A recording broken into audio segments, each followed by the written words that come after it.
Dear students, myself doctor Pradeep Tiwari. Students, आज हम लोग प्रूफ करेंगे कॉची इंटीग्रल फार्मूला। तो उससे पहले कुछ टर्म्स हैं, इसको भी आप समझ लीजिए। टर्म्स हैं आपके जैसे सिंपल क्लोज्ड कर्व। तो सिंपल क्लोज्ड कर्व क्या है? तो ऐसे कर्व जो पूरी तरीके से कवर हों, क्लोज्ड हों, और वो श्रिंक होके एक ही पॉइंट पे अगर आ जाएं, या श्रिंक होने के लिए किसी भी रीजन को पास ना करें, किसी और रीजन को, अपने ही रीजन में रहें, वो कर्व हमारे क्या हो जाते हैं? सिंपल क्लोज्ड कर्व हो जाते हैं। मल्टीपल कर्व्स कैसे होते हैं? कि जिनको श्रिंक होने के लिए अपने रीजन से जो है अक्रॉस जाके दूसरे रीजन में जाना पड़े, तो ऐसे कर्व क्या हो जाते हैं? मल्टीपल कर्व्स हो जाते हैं, जैसे ये। और ऐसे कर्व जो कि कन्वर्ट हो सकते हैं, मल्टीपल कर्व जो कन्वर्ट हो सकते हैं सिंपल कर्व में, वो आपके इस टाइप के हो जाएंगे। एक थ्योरम है हमारी, extension of Cauchy theorem to multiple connected region. तो मल्टीपल कनेक्टेड रीजन में आपका कॉची एक्सटेंशन थ्योरम क्या हो जाएगी? If f z is analytic in the region r between two simple closed curve C1 and C2, then C1 f z d Z equal to C2 f z d z. Means कि यहाँ पे C1 पे लें आप या C2 पे लें, आपकी जो वैल्यू आएगी वो सेम होगी दोनों इंटीग्रल की। One integral along each curve is taken in anti clockwise direction.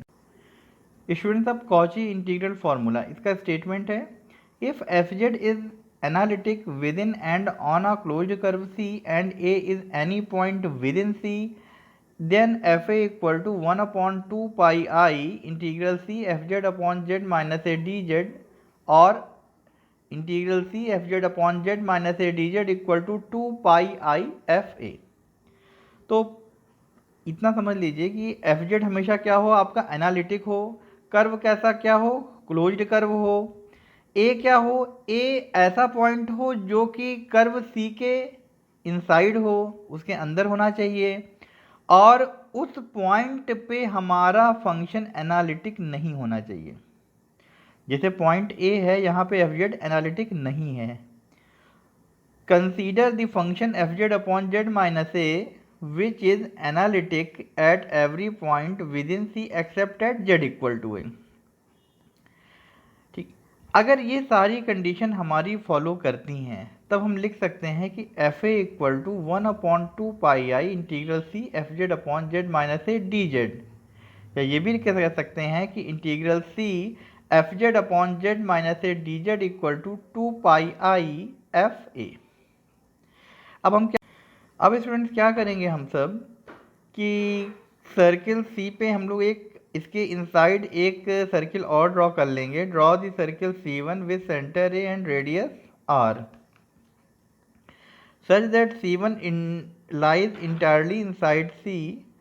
Now fz upon z minus a is analytic in the region between C and C1। तो यहाँ पे by extension of Cauchy's theorem हम लोग क्या लिख सकते हैं? By extension of Cauchy's theorem हम लोग लिख सकते हैं integral C F Z upon Z minus A D Z equal to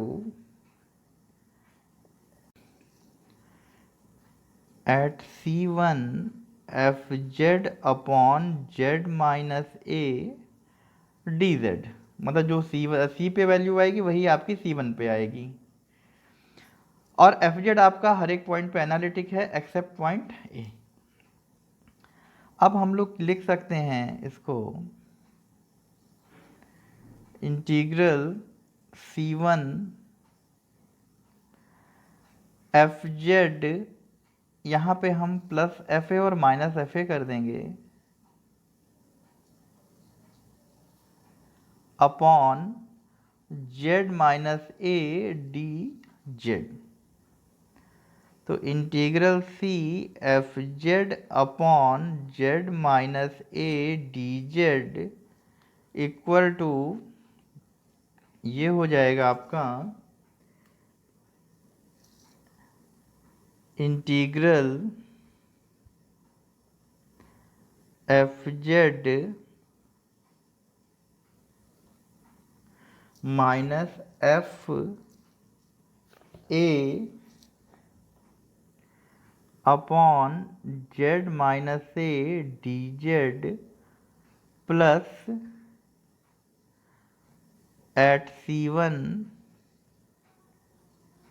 F A upon Z minus A D Z. अब स्टूडेंट्स यहाँ पे क्या है, हमें इक्वेशन ऑफ सर्किल गिवन है, इक्वेशन ऑफ सर्किल।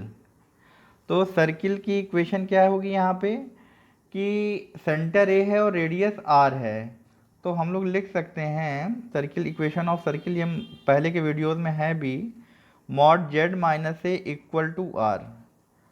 तो इसको हम लोग, इसकी मॉडुलस हटाने पे क्या हो जाएगा, Z minus a equal to r E power I theta. हमेशा ध्यान रखिए जब ये मॉड हटेगा यहाँ पे, इक्वेशन ऑफ सर्किल है आपका, तो मॉड हटने पे क्या हो जाता है, ई पावर आई थीटा इस साइड पे आ जाएगा। ठीक है, तो z इक्वल टू क्या हो गया आपका, z इक्वल टू हो जाएगा आपका a plus R E power I theta. This implies d Z equal to हो जाएगा आपका i R E power I theta D theta. और थीटा, इस पे ध्यान दीजिए आप, सर्किल है तो थीटा कहाँ से कहाँ तक होगा, थीटा फ्रॉम 0 to 2 पाई। तो अब आप लोग लिख सकते हैं integral c f Z upon Z minus A D Z equal to 0 to 2 pi, और एफ जेड को आप क्या लिख सकते हैं, F.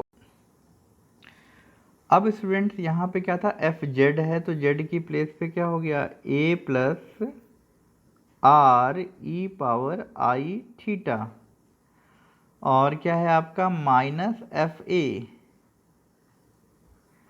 Upon Z minus A, क्या हो जाएगा, जेड माइनस ए की वैल्यू आर ई पावर आई थीटा, और आपका डी जेड की वैल्यू क्या है, डी जेड की वैल्यू है आपकी I R E power I theta D theta. फिर क्या है, प्लस 0 to 2 पाई एफ ए, और जेड माइनस ए की वैल्यू कितनी है यहाँ पे, आर ई पावर आई थीटा, और यहाँ पे डी जेड की वैल्यू, ये है I R E power I theta D theta. अब students 0 to 2 pi F A plus R E power I theta, और यहाँ पे माइनस एफ ए, और देखिए यहाँ पे आर ई पावर आई थीटा, आर ई पावर आई थीटा कैंसिल हो जाएंगे, और ये आई बाहर हो जाएगा आपका, और ये हो जाएगा आपका डी थीटा,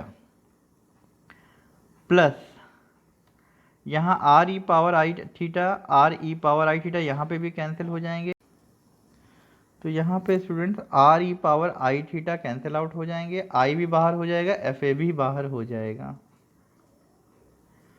तो ये हो जाएगा आपका integral 0 to 2 pi D theta. अब स्टूडेंट्स ध्यान दीजिए यहाँ पे जो आर है रेडियस, ये बहुत ही स्मॉल होगी, तो आर टेंड्स टू 0, तो आप लोग लिख सकते हैं यहाँ पे क्या हो जाएगा, आई 0 to 2 पाई, ये 0 हो जाएगा आपका, तो F A minus F A D theta plus I f ए, और इसको इंटीग्रेट करेंगे, थीटा आ जाएगा 0 to 2 pi, F A minus F ए 0 हो जाएगा यहाँ पे, प्लस आई एफ ए और ये क्या हो जाएगा 2 पाई माइनस 0। तो integral c f Z upon Z minus A D Z equal to 2 pi i f a, ये हमारा प्रूफ हो जाएगा।